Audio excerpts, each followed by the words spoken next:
Welcome back, you spicy little peaches, to another episode of Sit Around the Fire. I am your host, Ashlea Dillard, and this is the place where we talk about healing, trauma, and of course, the nervous system. But we also dive into relationships, identity, and the deeper work of becoming who we really are underneath all of those old survival patterns.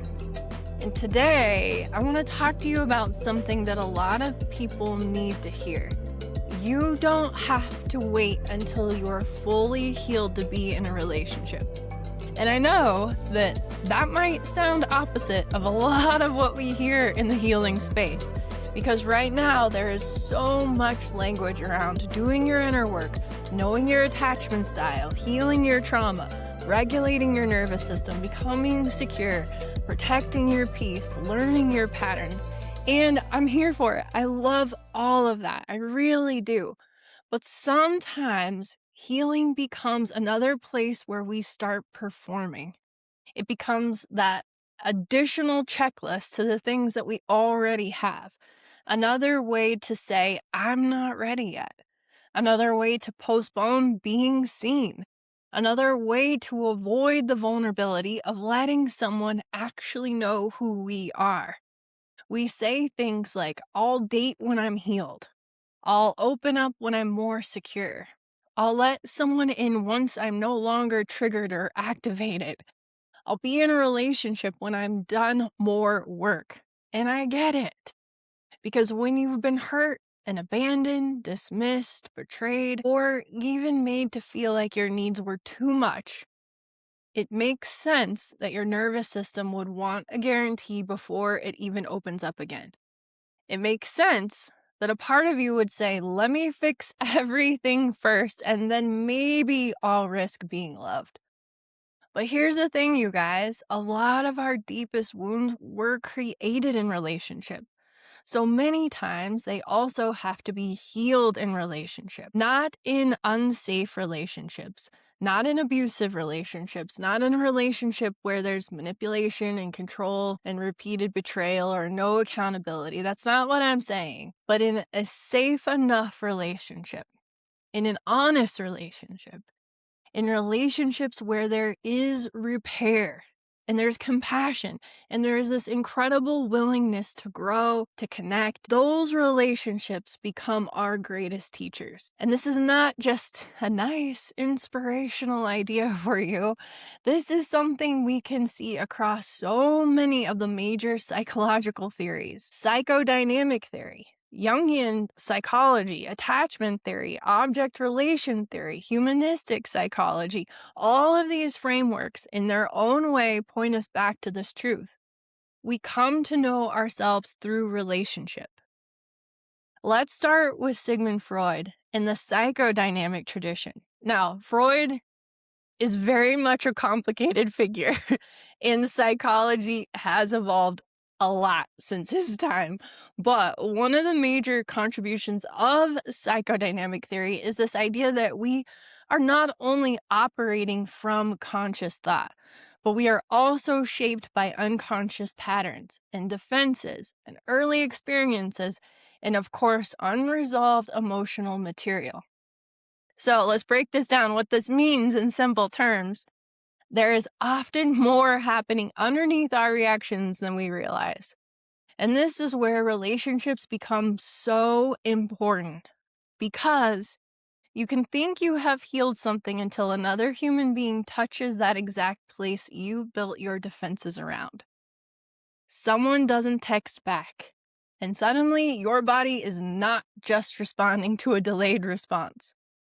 It's responding to that remembering of being abandoned. Someone gives you feedback and suddenly it doesn't feel like feedback anymore. It feels like straight up rejection. Someone needs space and suddenly your nervous system says, love is leaving.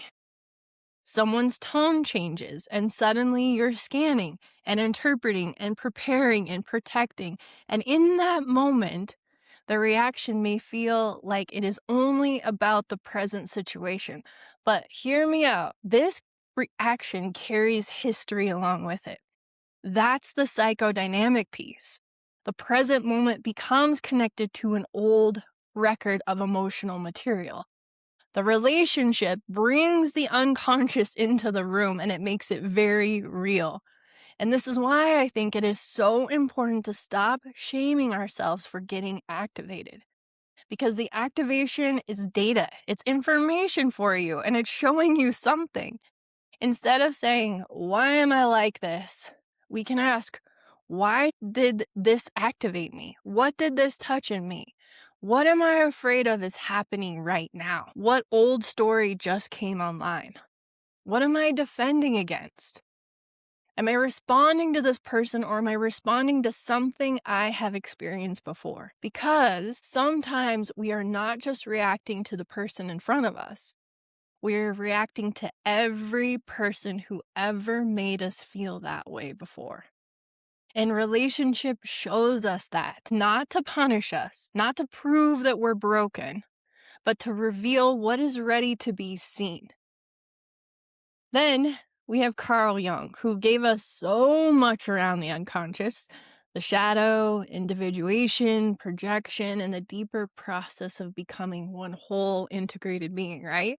And one of the ways I love to think about Jung's work is this: we don't become whole by only embracing the parts of ourselves we already like. Hear me out. We become whole by meeting the parts that we have rejected, the parts that we've hidden, that we've exiled, or we never learned how to understand. And relationships are a mirror for this. Guaranteed.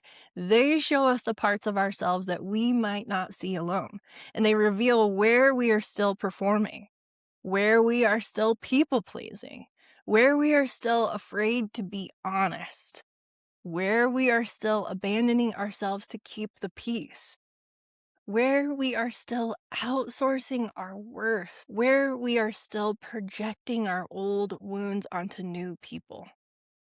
And this is uncomfortable because it is much easier to do the inner work in isolation where nobody is challenging our patterns. It's so much easier to feel calm when no one is asking anything of us. It's easier to feel regulated when there is no conflict. It is easier to feel healed when no one is close enough to activate the wound. But relationship brings another layer. Relationship says, can you stay connected to yourself while being connected to someone else? Can you tell the truth when you are afraid it might disappoint someone? Can you let yourself be seen without performing, without wearing a mask? Can you stop making another person responsible for the wound they did not create? Can you notice where you are projecting before you react from it? That is some serious, deep work, my friends. And from a Jungian lens, the relationship becomes a mirror.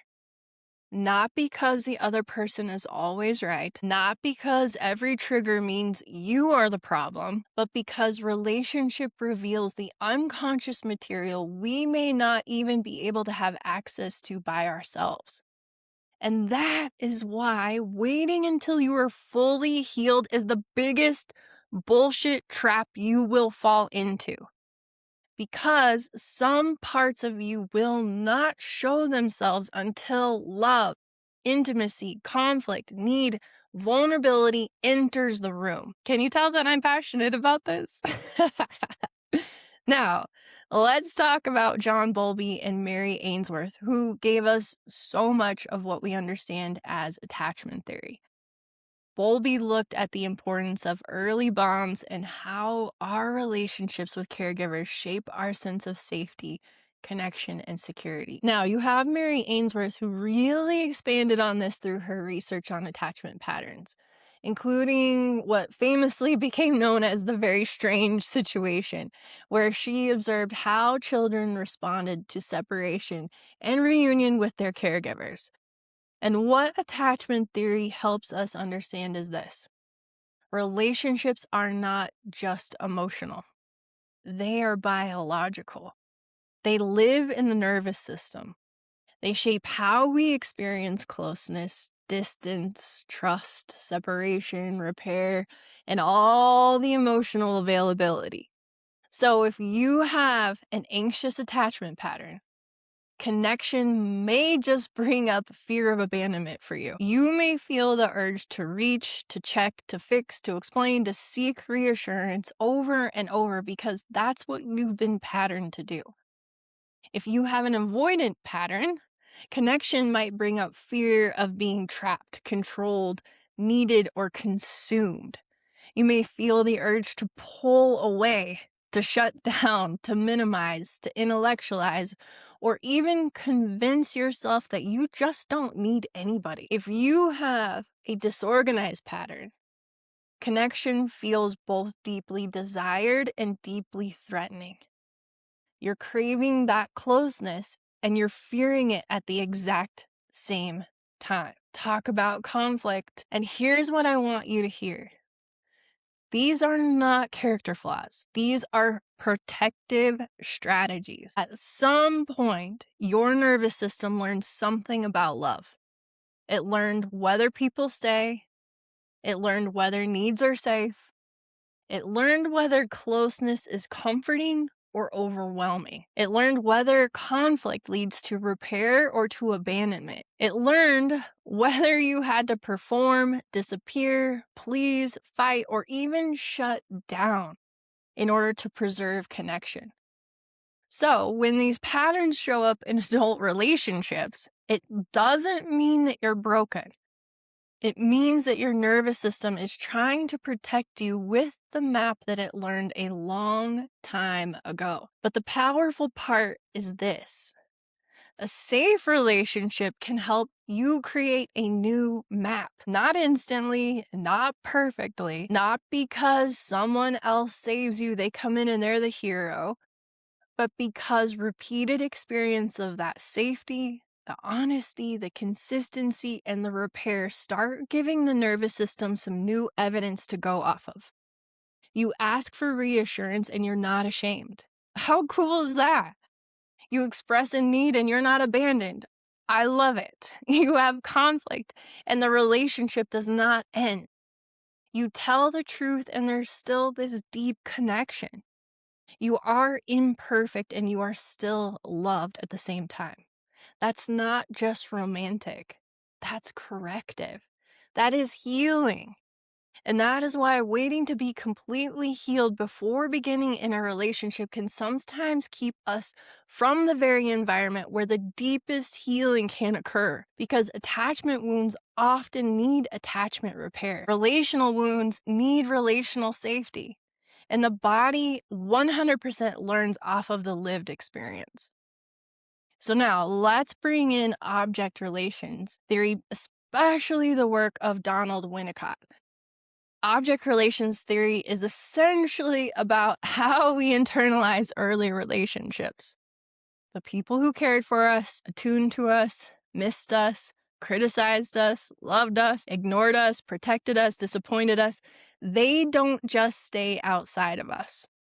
We carry the versions of those relationships inside. We develop internal templates, a template for love, a template for safety, a template for conflict, a template for closeness, a template for what we believe we have to do to belong and be accepted. And this is why someone can be in a loving relationship and still feel incredibly unsafe. Not because the love is not real, but because their internal template says, love disappears, people leave, my needs are too much.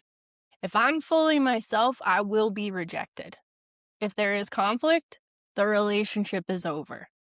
If I relax, something bad will happen. Winnicott gave us the idea of the good enough caregiver, and I think that idea is so healing when we apply it to relationships, because we are not looking for perfect relationships. We are looking for relationships that are good enough to hold truth, good enough to allow repair, good enough to make room for our humanity. good enough to create safety without demanding perfection. A good enough relationship is not a relationship where no one ever messes up. Get real. It is a relationship where both people can come back, where both people can take responsibility, where both people can say, I see what happened. I care.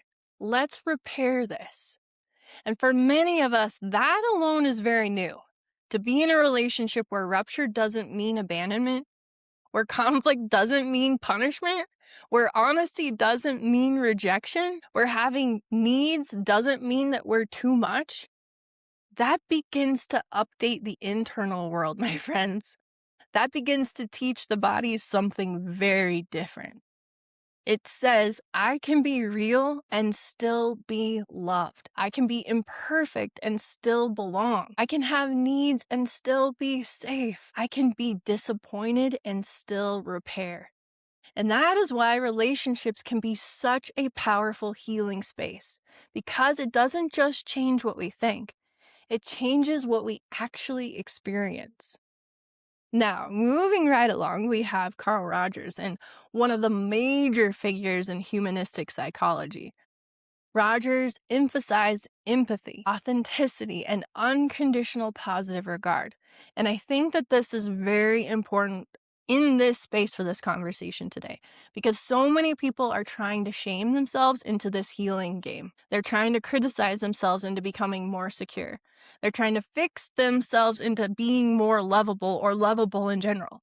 They're saying, once I'm less anxious, I'll be lovable. Once I stop needing reassurance, I'll be lovable. Once I lose the weight, I'll be lovable. Once I'm more successful, I'll finally be lovable. Once I stop being emotional, I'll be lovable. But come on, humanistic psychology reminds us that the healing does not happen through shame. People do not heal by being treated like they are broken.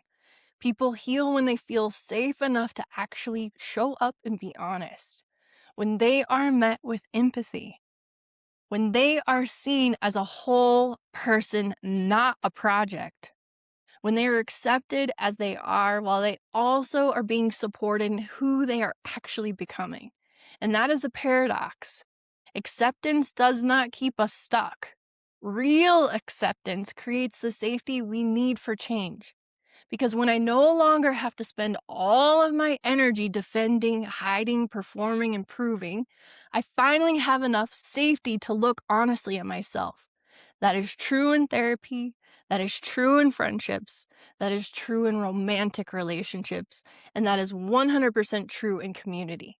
We heal in the spaces where we are not reduced to our wounds, where someone can see our patterns and still see our goodness, where someone can tell us the truth without making us feel unworthy, where we can be loved without having to be perfectly healed first. And this is where I want to bring all of this back to the nervous system. You saw this coming, because you can understand your patterns intellectually. We do that so well.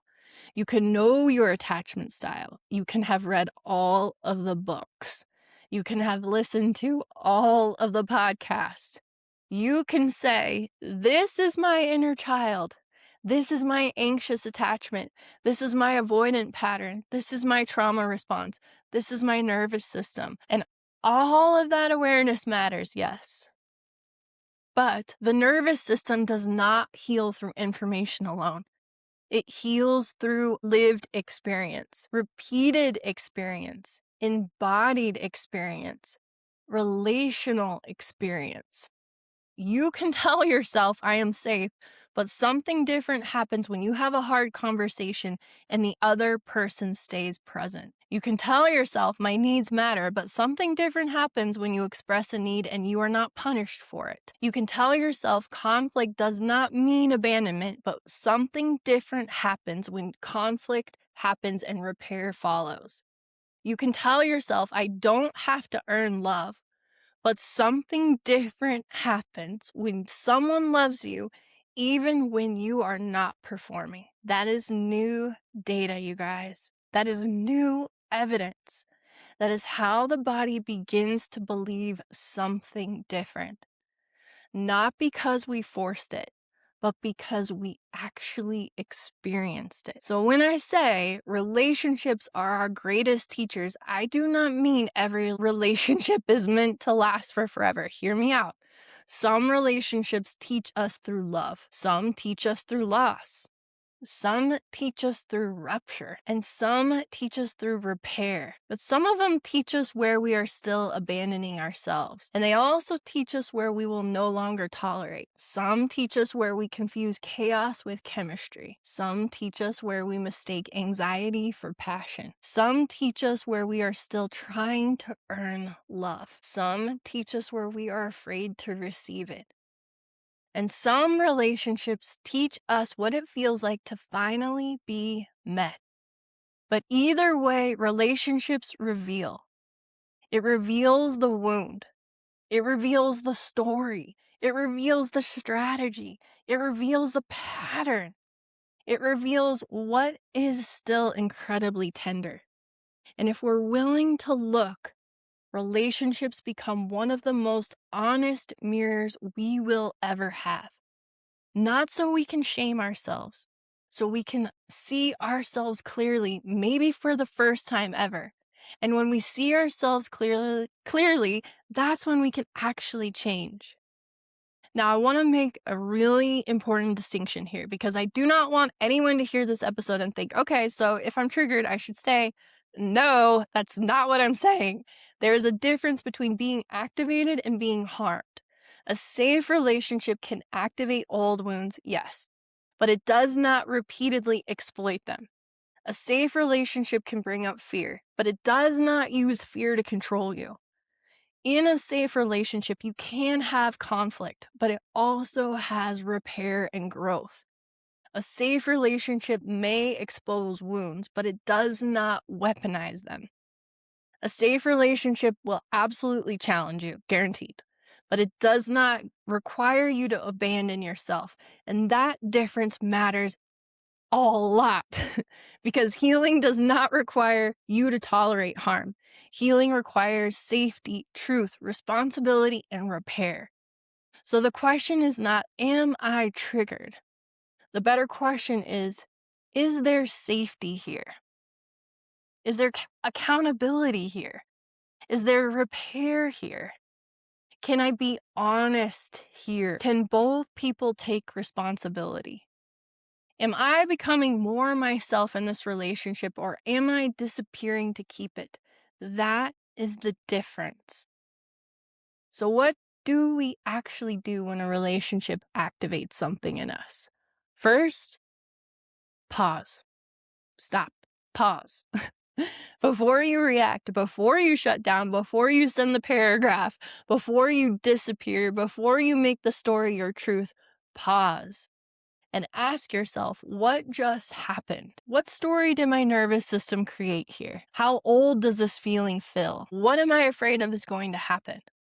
What do I need right now? What would it look like to communicate from awareness instead of protection? So instead of saying, you don't care about me, you might say, when I did not hear from you, I noticed an old fear coming up that I do not matter.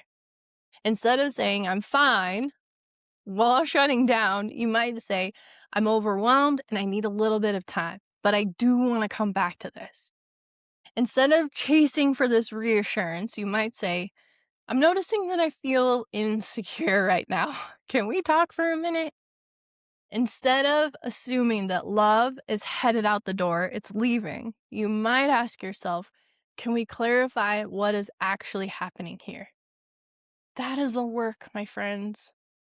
Not never being triggered, not being perfectly regulated, not becoming someone who has no needs.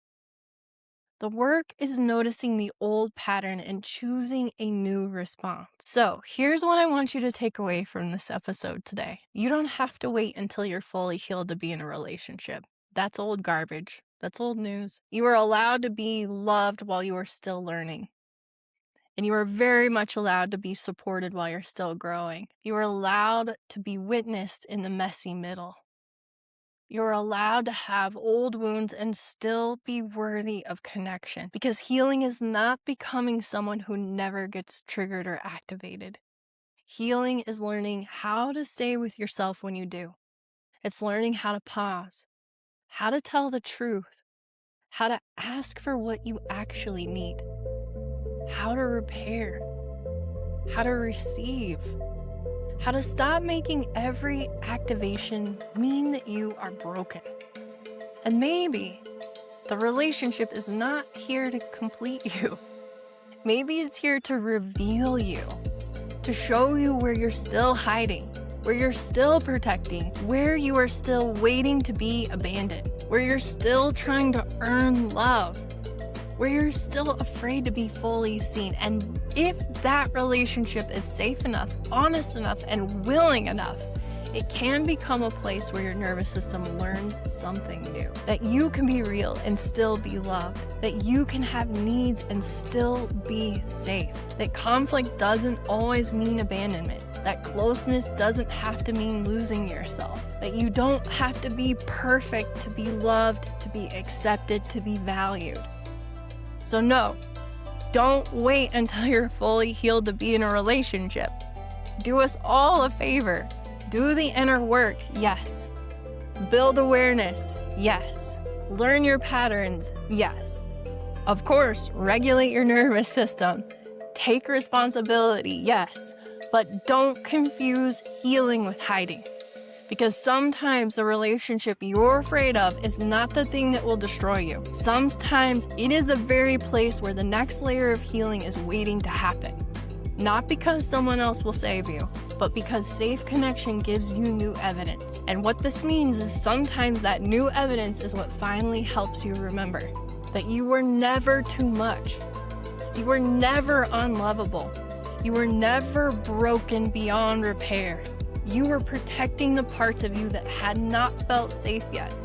And maybe now, with the right people and the right relationships, with truth, safety, and accountability, those parts of you can finally come home.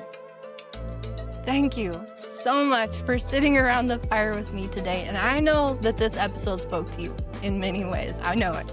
So you're gonna probably need to go back and re-listen because we went through a lot there. But I really invite you to share it with someone who needs this reminder that they don't have to be fully healed to be loved. And like always, we appreciate you so much. And until next time, keep coming home to yourself.